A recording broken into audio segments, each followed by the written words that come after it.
Welcome to The Explainer. Today, we're going to talk about something from entrepreneur Margulan Seisembai, a really powerful way to hit your goals way faster, and honestly, with a lot less effort. And it all boils down to this one huge mistake that almost everyone makes. So, does this sound familiar at all? You feel like you're that squirrel in a wheel, right? Just running and running, putting in all the hours, all the hustle. But when you look up, you haven't actually gone anywhere. You're no closer to those big goals. It is so frustrating. But guess what? There's a really good reason why this happens. All right, let's get right into it. The main problem, the trap that so many of us fall into is this. We plan and we act like we're living in a total vacuum. We just completely ignore the fact that the world around us is constantly changing and reacting. I mean, think about it. We're told our whole lives that action is what matters. Just do it, right? But jumping straight into action without taking a second to understand your environment, well, that's precisely why we get stuck.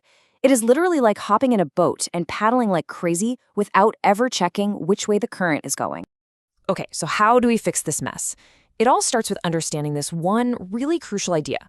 Every single thing you do, I don't care how big or small, it automatically creates three, let's call them invisible forces out in the world.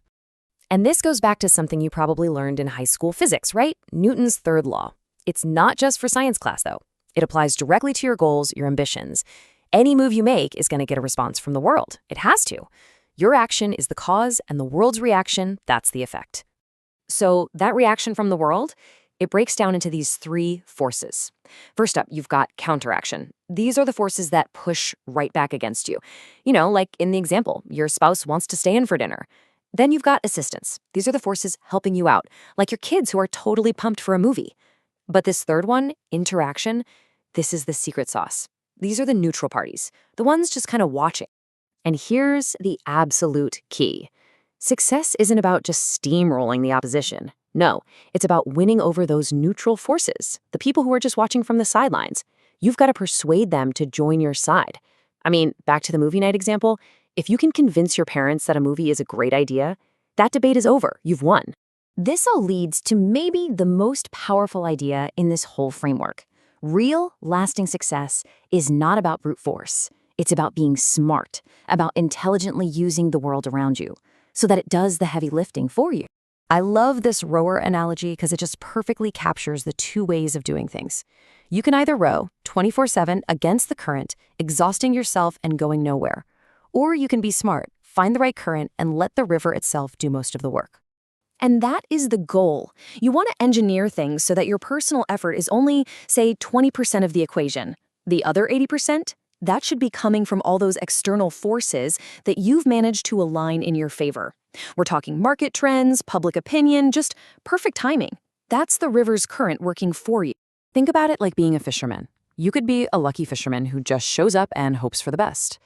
Or you could be a smart fisherman.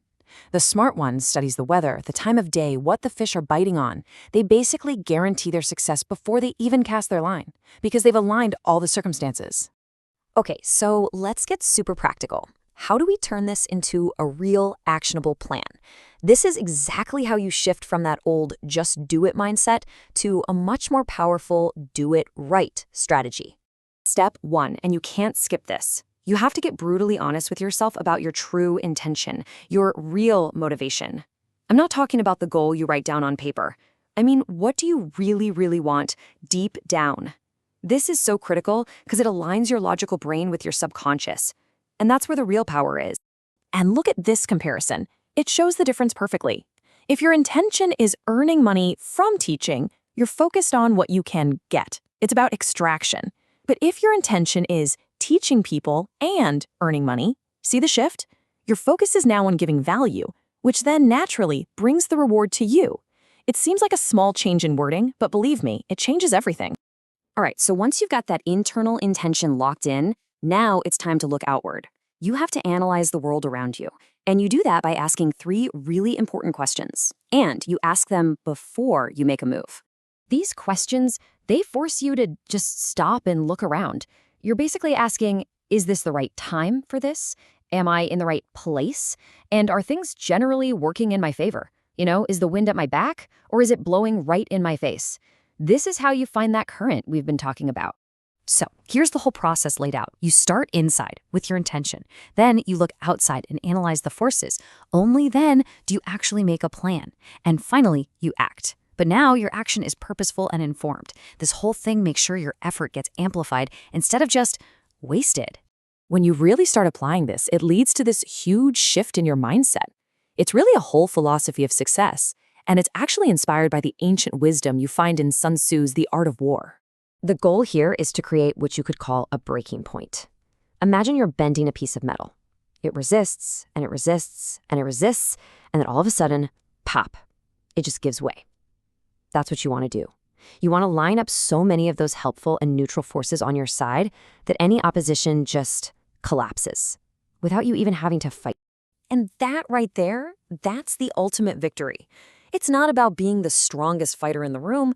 It's about being such a brilliant strategist that you don't even have to fight. You make your own success so inevitable that any obstacles in your way just become irrelevant. All right, so after all that, what are the big things you should walk away with from this explainer? Okay, number 1, you do not live in a vacuum. Every single thing you do gets a reaction. Number 2, success starts on the inside. You have to align your true intention first. And finally, number 3, change your focus. Stop trying to work harder and start working smarter by setting things up so the world does 80% of the work for you. So I'll leave you with a question to chew on. Think about one goal you have right now. Are you rowing against the current? And if you are, how can you use what we talked about today to find a much better, much more powerful current to ride instead?